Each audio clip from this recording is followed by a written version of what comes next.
Join us now for Education Matters, a weekly look at the real people and real stories in education across North Carolina. Welcome to Education Matters. I'm Keith Poston with the Public School Forum of North Carolina.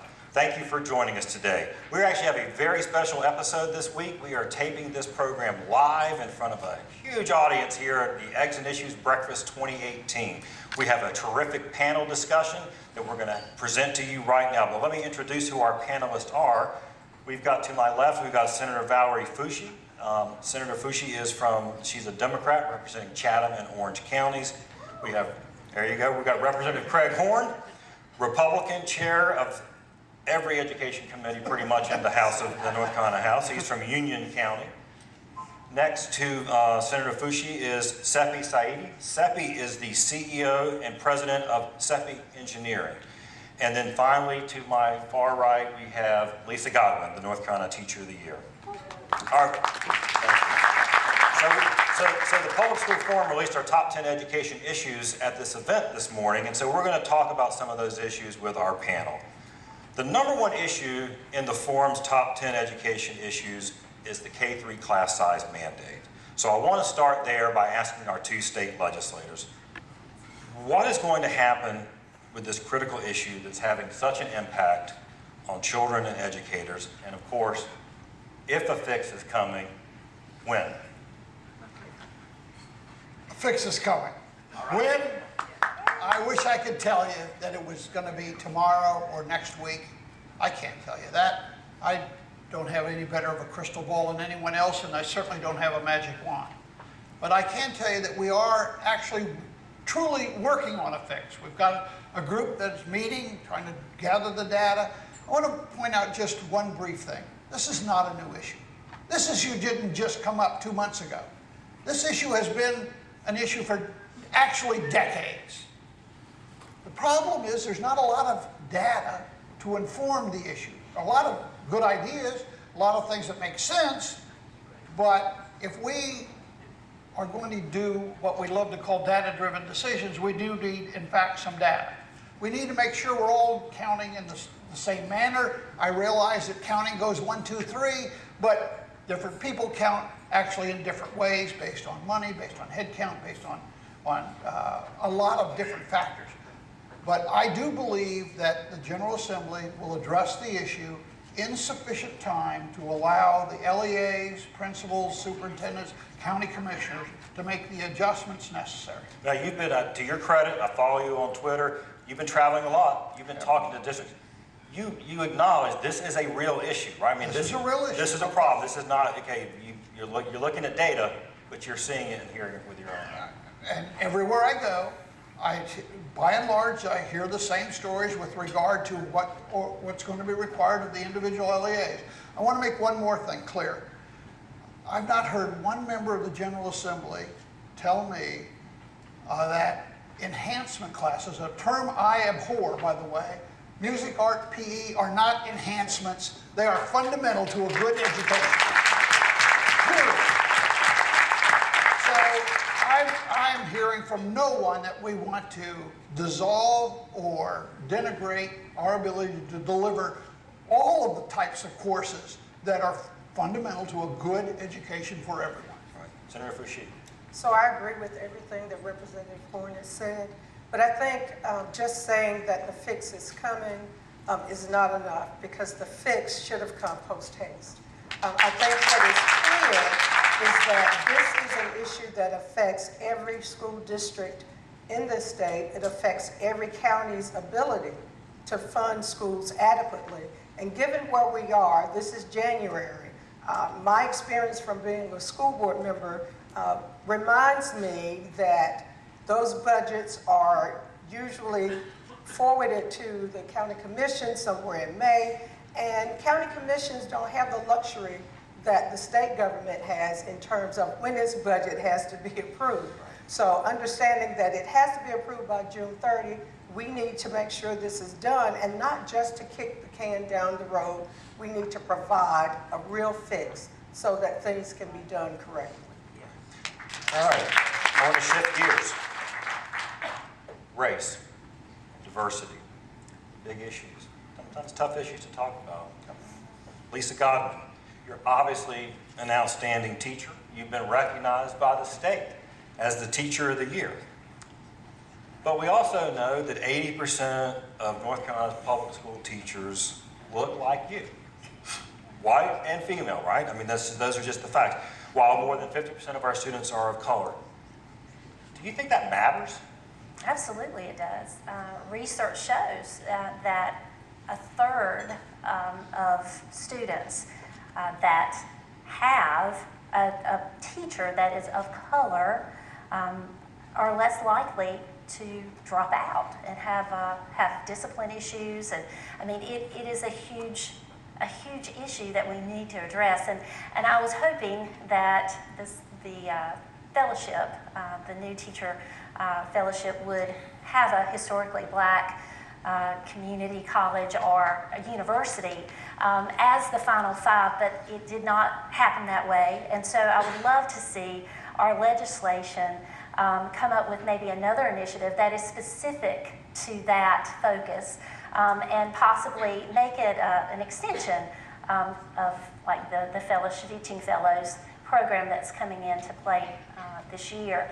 And you know, on a personal note, yes, it is beneficial to students of color to have people that look like them teaching them, but it's also very important for people like me to have teachers like that. I was blessed to have Miss McCoy as my second grade teacher, and I was also blessed to have Miss McGugan as a third grade instructional assistant. Both were African American women that were strong and mighty and taught me so much. So I benefited from them, and I would love to see every child have that opportunity to have teachers of diverse backgrounds. Other thoughts on just the issue of diversity in our state? Well, I think it's clear that the research does show what we just heard from Lisa. But I think it's also incumbent upon us to make sure that students have role models that will lead them to believe that they have the same opportunities. If indeed your experiences are that what you see does not reflect your culture, does not reflect what you see every day, there's no reason for you to believe that one day this could be me. Right. That's an excellent point. That's an excellent point. We are going to we're going to take a quick commercial break, because when we come back, we'll have a little longer segment. I want to talk about teacher pipeline, and then we're going to talk about school funding. So stick around, we'll be right back.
Welcome back to Education Matters. We're going to continue with our great panel discussion about key education issues in North Carolina. And I want to start out by talking about teacher pipeline.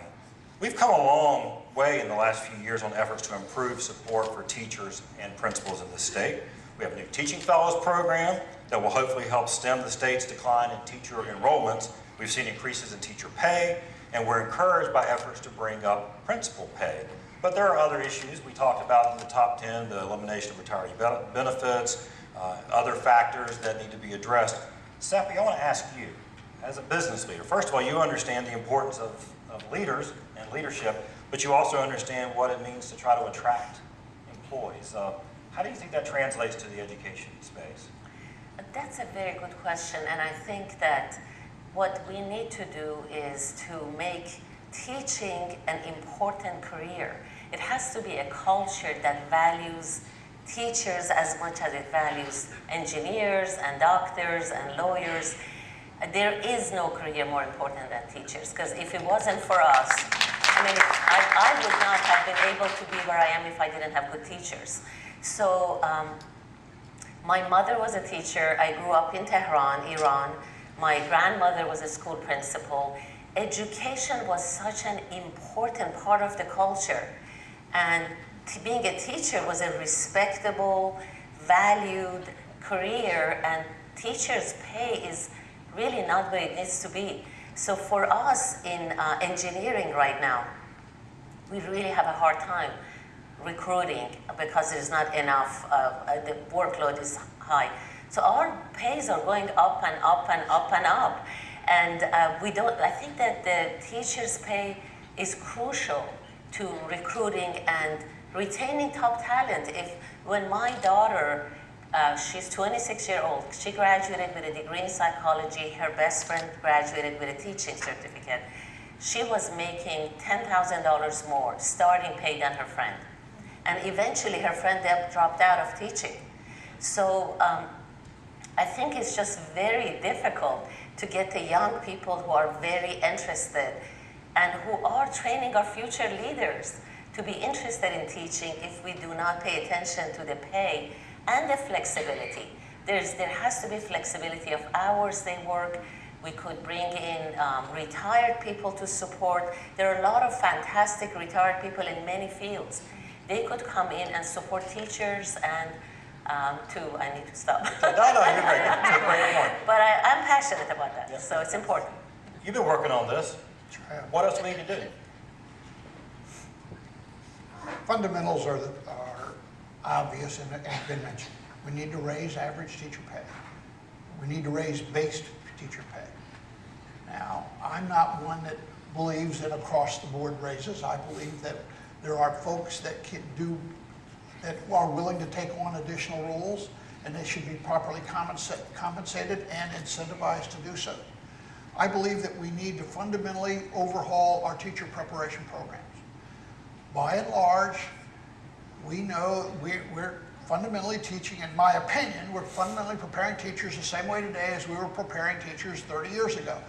Frankly, there might be some deans of the schools of education here that might disagree with you on that. And I do understand that. I've been out visiting some of our teacher prep programs, and I plan to visit all of them.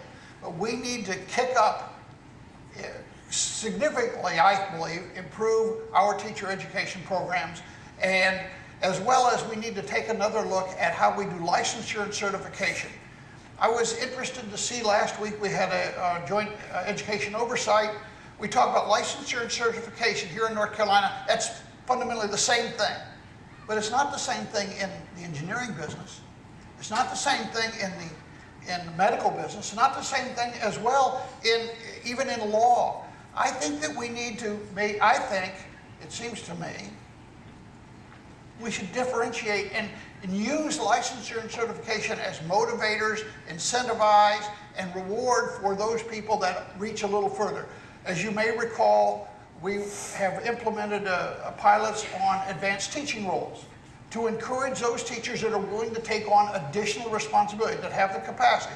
We know, and this relates to class size as well, we know that there are teachers that can handle larger classes than other teachers. It depends on the teacher, depends on the class, depends on the subject, depends on lots of things. Again, we get back to, are we doing it the same way we've been doing it? And if so, we need to take a look at that and find a better way. Lisa, you talk to teachers, you're a teacher, you talk to teachers every day, you're traveling all over the state. Are our classrooms and our teachers just like they were 100 years ago? You hear that a lot. Now, you didn't say that, but we've heard the industrial age that we're doing everything the same way we used to. No, and I feel like I need to go back to the point about the teacher preparation. I was at an event last night and was able to hear from UNC Chapel Hill, NC State, ECU. They are doing great things, and I applaud them for the teacher prep that they are doing. The problem is that we have put testing ahead of instruction. And so that is what I'm hearing when I go into classrooms. Teachers can't teach because they're too focused on the test. And It's not, you don't, do they feel respected as a no, they do not. They feel as if they don't matter. And there is a huge disconnect between what's happening in Raleigh and what's happening in Bertie County, in Robeson County, in Onslow County, in Lee County. There is a vast difference. Charlotte Neck, Wake, the disparities are there, and we're not seeing it, and we're not addressing it. Yeah, things have definitely changed in 30 years, and I invite legislators to go into these schools on any given day and just see what is going on. Talk to these teachers. All right, let's talk. If I could add Yes, ma'am. just one thing. I think we've said a lot of things about what teachers need and what teachers expect, but we haven't talked about the respect for the profession. And until we show that we respect the profession by incentivizing with pay, with some flexibility, and the ability to realize that at the end of your career, you will be afforded some health benefits. I think that's fundamental. Yeah, the elimination of retiree medical benefits we talked about in our top 10 Yeah, is something that's absolutely. not gotten as much attention as kind of surprises me because it's a big deal. I mean, certainly folks that go in sort of the trade-off is, okay, you may not make as much in the private sector, but you've got this pension, you've got retiree medical, so you think that's a Well, problem? I'll keep saying it. Okay, well, good. You keep saying it. Let's talk about school funding. It's a unique time in North Carolina when it comes to, we have a number of commissions and other stakeholders looking at how we fund our public schools. There's a task force, Representative Horn is involved in that, leading that effort. We believe at the Public School Forum that one of the most critical elements when considering a new funding formula is adequacy. Are we funding enough? And equity. That we have schools that are funded differently depending on where they are because of the differences in local funds versus state funds.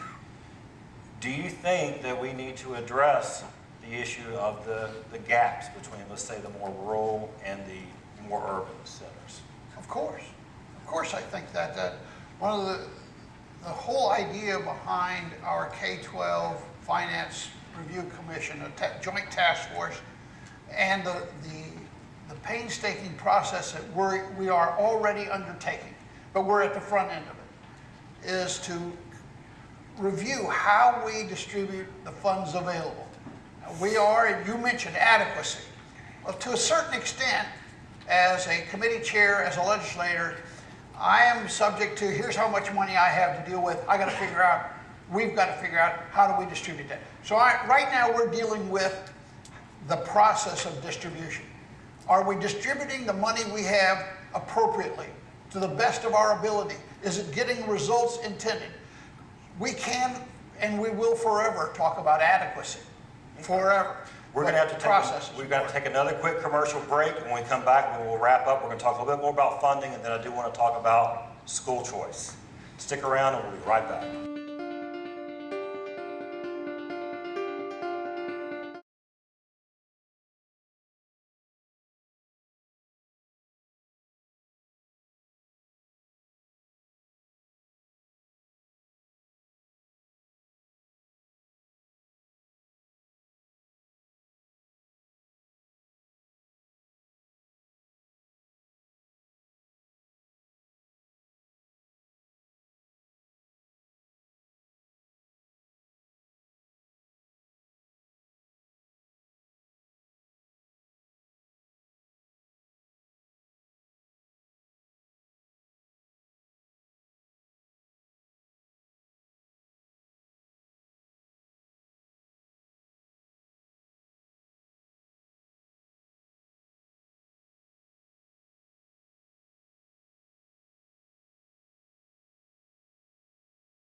Welcome back to Education Matters. We're going to continue our great discussion. We appreciate our panelists that are here today and our audience here at the Eggs and Issues Breakfast. I want to continue the conversation about school funding. Seppi, you had some comments on that. I want to invite everybody to think differently about school funding. So, of course, the state has to adequately treat the funding of all of the schools.